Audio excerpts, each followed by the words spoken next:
Hello and welcome to the Listening Post's unboxing channel on YouTube. Today I'm unboxing Panasonic's UB9000 GN1, so they're sort of Mk2. For quite some time the chipset shortage for audio DAC processors had really affected the production of all sorts of things, and Panasonic was thrust into that, replacing the 9000 with the GN1 we're looking at today. Now, in store we call it the Gen 2 or Mark II. It's kind of just a colloquial term. Basically, the chipset shortage for something as good as this for its audio output, we're talking about stereo performance, playing CDs, that kind of stuff, meant that they had to switch to an ESS DAC. Its performance is on par with the previous model. I guess personally I prefer the ESS DACs. There seems to be a little bit more articulation without any hint of brightness, but you know, that's minor detail.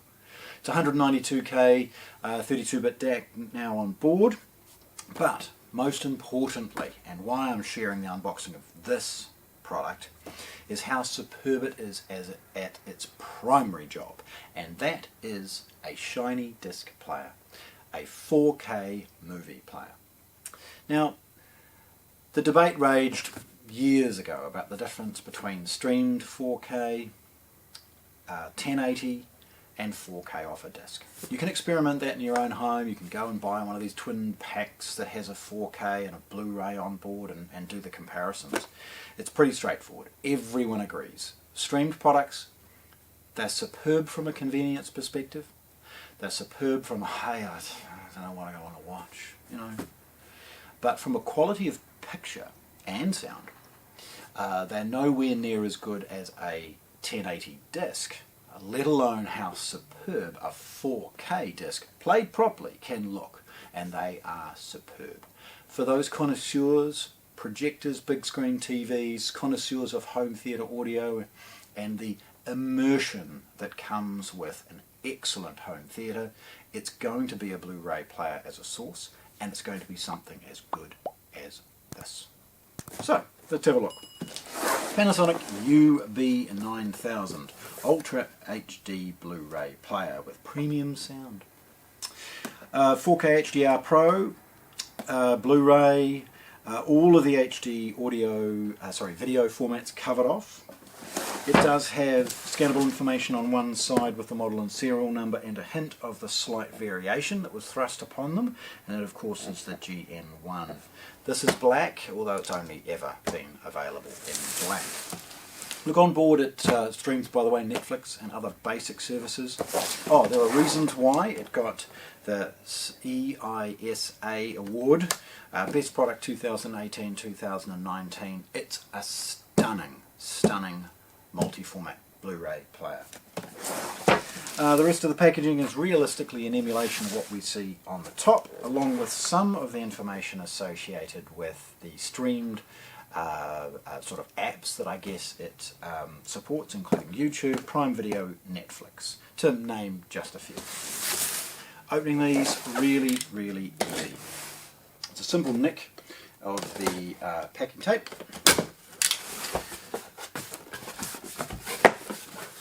We see an emulation of the model number on one of the flaps, and then the brilliantly packaged product in the box.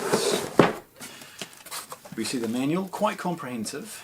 They've got a backing cardboard to sort of put it in the right place and keep the brochure from curling, and it's quite comprehensive as far as its setup. Although when you first power it up, it actually talks you through it really easily, you know, and will ask for you permission to do a software update, and of course with that unlocks some of the compliance things that have evolved since it was physically manufactured. We've got some basic AAA batteries, they're Panasonic batteries, and then its remote control. Now its remote has actually sort of fascinated me because for something of, you know, it's a Blu-ray player, it's a 4K Blu-ray player, but still a Blu-ray player. I guess so little of what we do, we sort of pick it up, we just press play, or just close the tray and press play. So the remote, to be of such a good credibility, is actually excellent. It's got a nice gloss finish, it's intuitive as far as how to operate, it's got a hotkey for Netflix, and then it's got the menu and pop-up menu associated with navigating both the machine and the disc itself. So that's absolutely excellent. Really, really easy to use, good fit and finish, and it sits nice in the hand. At this point you actually lift the whole player out, and I'll just pause. Okay, like that. Because off on one end is a traditional IEC 2-pin power cord. It's no worth. Take that polyethylene off.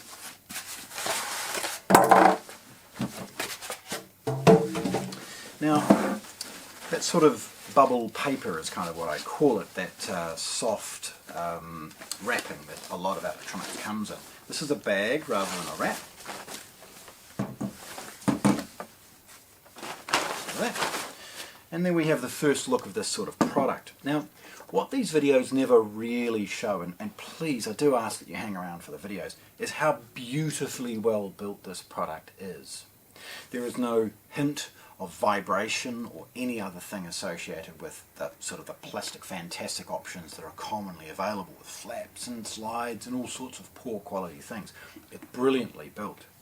It's heavy for a number of reasons. The most obvious, of course, is if you are taking information directly off a spinning disc, then the dampening of that and the clamping mechanism is very, very important. Having a heavy product and having one that sort of self-levels and settles nicely on a shelf is kind of important to avoid any of that sort of vibration from the mechanical process of spinning that disc. That's only one element of it though, because something that's well built internally is probably going to also have the better, heavier componentry. Like this one, it's got a huge power supply, it's got a huge DAC on board, just to name a few of the things that it does. Now nevertheless, looking at the front, firstly we see a basic on-off button and the Panasonic logo along with the model of the UB9000. It's an extruded aluminium front in this beautiful black finish, and a large slot or tray loading Blu-ray. Below it is the basic display, and beside that the open and close button. You've got a simple skip backwards and forwards and then stop and play. Beneath that is a USB. Now this is USB 2 at the front, so it'll support small pen drives or supply 5 volt half an amp for something to charge or something along those lines if required. There's a THX logo there. Tipping it forward, we see the quality of the build as far as the top plate and the bolts that they've used. The same on the sides with a beautiful extruded aluminium side panel as well. It's at the back that we really see the investment that Panasonic have made in this product, both with its connectivity but also from an end user perspective, the features that you'll use day to day. Starting at the boring side, we've got the AC power input, and above it, date of manufacturer and the serial number. There's some compliance associated with the DVD region and Blu-ray. Then we see the outputs. Now firstly, it's important to understand that this is a very credible CD player in its own right. So with that, they've opted for some elaborate circuit topography to keep the separation between the left and right channels as best as they possibly can. So we see a balanced left output running in parallel with a single-ended one, and then on the other side of things we've got the right RCA and the right balanced output. In the middle we see 8 channels or 7.1 of decoded analog processing for surround sound.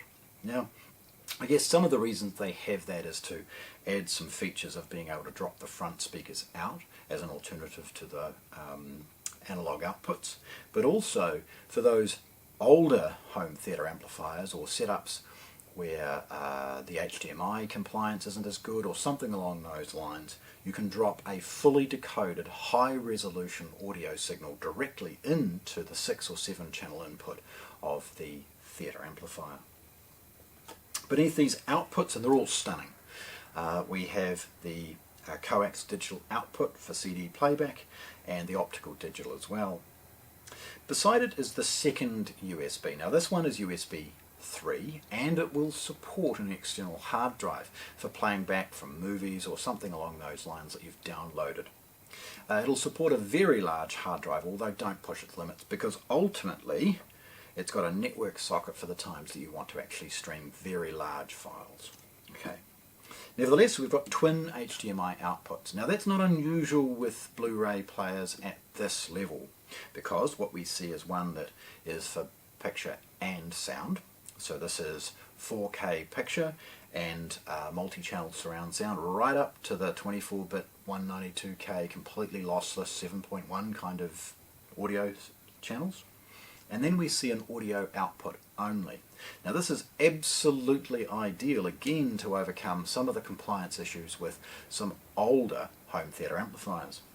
The audio only allows you to drop the audio down to an old theatre amp and then the video up to a modern 4K panel or projector. So that's absolutely brilliant. It has a basic, very, very quiet cooling fan. Again, as I alluded, a network socket. Now this is full gigabit as far as its speed, and then the wireless adapter above it. Now please, if you are putting this in any environment where you're going to be streaming movies, or you're going to be streaming off a hard drive or something along those lines, please invest in network connections via a cable. Don't expect that to be a robust connection when you're doing it wirelessly. So there we have it. Panasonic's UB9000 GN1, the Mk2. This brilliant multi-format, multi-disc, 4K, Blu-ray, DVD, CD playing, awesome source. This UB9000, unboxed here at the Listening Post in Christchurch, New Zealand. Thanks for watching. If you want to see more, subscribe to our channel.